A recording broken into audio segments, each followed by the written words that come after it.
নমস্কার বন্ধুরা, dream sports 3তে সবাইকে স্বাগত জানাচ্ছি। পাকিস্তান বনাম ইংল্যান্ডের প্রথম টেস্টের প্রথম দিনের খেলায় হেডিংলি লিডসের শুরু হওয়া এই প্রথম টেস্টের দিনেই দারুণ পেস বোলিংয়ের সামনে পাকিস্তানের ব্যাটিং লাইন আপ ভেঙে পড়েছে।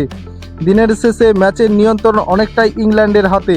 টস জিতে প্রথমে বল করার সিদ্ধান্ত নেয় ইংল্যান্ডের অধিনায়ক জো রুট, আর সেই সিদ্ধান্তর ফল পাওয়া যায় ম্যাচের একেবারে প্রথম বলেই।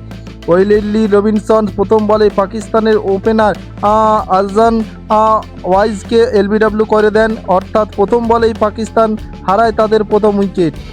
এরপর ইংল্যান্ডের পেসাররা দুরন্ত লাইন ও লেন্থের পাকিস্তানের ব্যাটারদের চাপে রাখতে থাকেন, তবে ইমামুল হক ও আবদুল্লাহ শফিকিও কিছুটা প্রতিরোধ গড়ে তোলেন। আবদুল্লাহ শফিকিও ব্যাট হাতে পাকিস্তানের হয়ে সবচেয়ে গুরুত্বপূর্ণ ইনিংস খেলেন।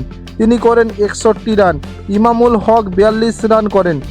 একসময় পাকিস্তানের স্কোর দাঁড়ায় 97 রানে দুটো উইকেট। তখন মনে হচ্ছিল পাকিস্তান ভালো একটি স্কোর করতে পারে, কিন্তু এরপরই শুরু হয় ভয়ঙ্কর ব্যাটিং ধস পাকিস্তানের। ওয়েলি রবিনসন এবং জস ট্যাঙ্গিউ এর সামনে একের পর এক সুইং পাকিস্তানের ব্যাটাররা ফিরে যেতে থাকে। শেষ পর্যন্ত মাত্র 171 রানে অল আউট হয়ে যায় পাকিস্তান। ইংল্যান্ডের হয়ে ওয়েলি রবিনসন ও জস ট্যাঙ্গিউ দুজনের অসাধারণ বোলিং করেন। দুজনের 5টি করে উইকেট নেন। রবিনসন শেষ করেন 5টি উইকেটে 51 রান দিয়ে, আর ট্যাঙ্গিউ নেন 5টি উইকেট।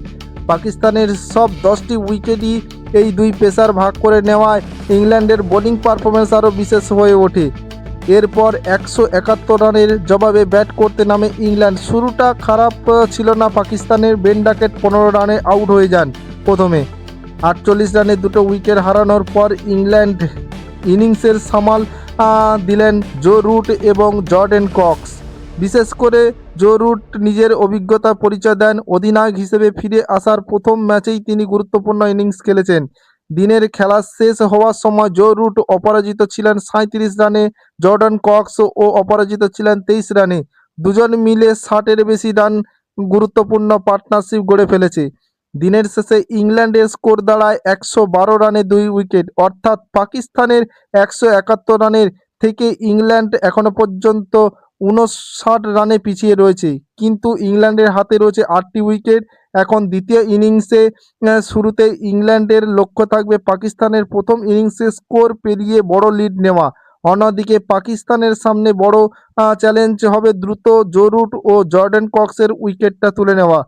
তো বন্ধুরা, ভিডিওটি ভালো লাগলে অবশ্যই চ্যানেলটিকে একটি লাইক করবে এবং সাবস্ক্রাইব অবশ্যই করবে।